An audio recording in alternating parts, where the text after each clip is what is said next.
this is hands down the easiest way to generate sales leads from Twitter. So first of all, on Twitter, the nice thing about it is that people have a bio. They can tell you where they're from and what they do, or what their background is, or whatever it is.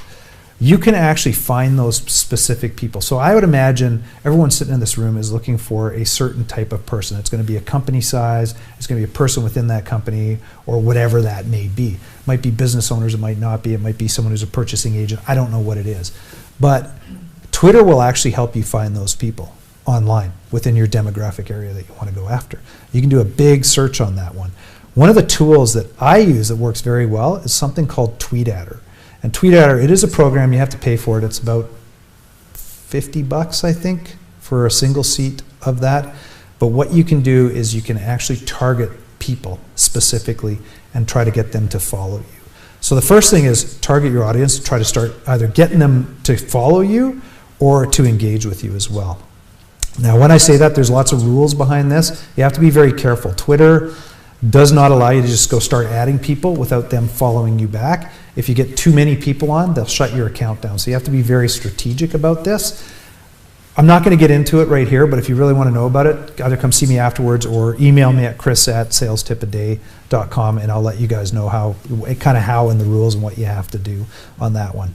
The other thing you want to do is, and this is assuming you have a website or you have information up on your website, is to create some compelling content online. What I tell a lot of people to do is create white papers or create a coupon or do something that somebody will engage with you. Put it onto a page on your website or a landing page on your website. Then what happens is you create a tweet. Anyone heard of a hashtag in Twitter? It's the #.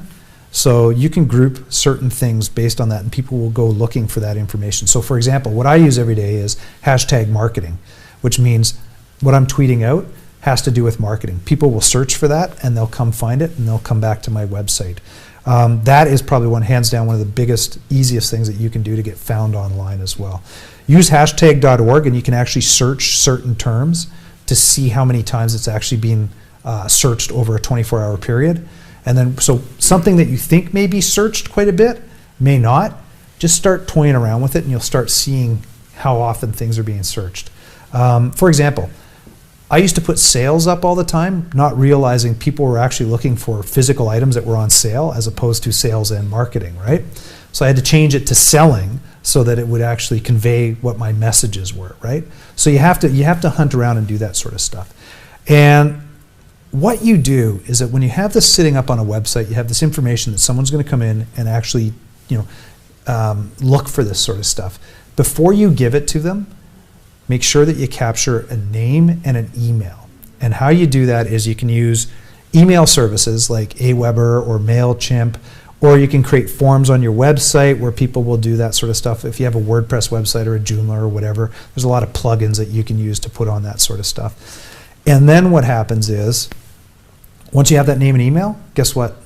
They've given you permission to start marketing to them on a regular basis. So the one thing is with Twitter, what I find is people use it the worst way for actual marketing. They push stuff out, but the problem with Twitter is your tweet goes up here and like 2 seconds later it's way down at the bottom because there's so much going on Twitter. If you could just use the hashtags, funnel people towards a web page, get their information and get them to sign up, that now allows you to send information out to them weekly, bi-weekly, monthly. I wouldn't go any more than monthly. For you guys, it'd be perfect, right? It's like we got golf apparel or something like that. Or I've got whatever kind of products that we want to show people. The whole idea behind that is that you can put this into an email newsletter. Anyone here have an email newsletter that they run? One. Okay, I'll get into that in a bit too. I'll show you guys the tips and tricks on using an email newsletter, because that thing will drive tons of sales leads for you as well. So that's my Twitter tactic. By the way, it works very well for me. Typically 6% of the people that hit my website give me their name and email just from using that process. So I mean, that's a lot.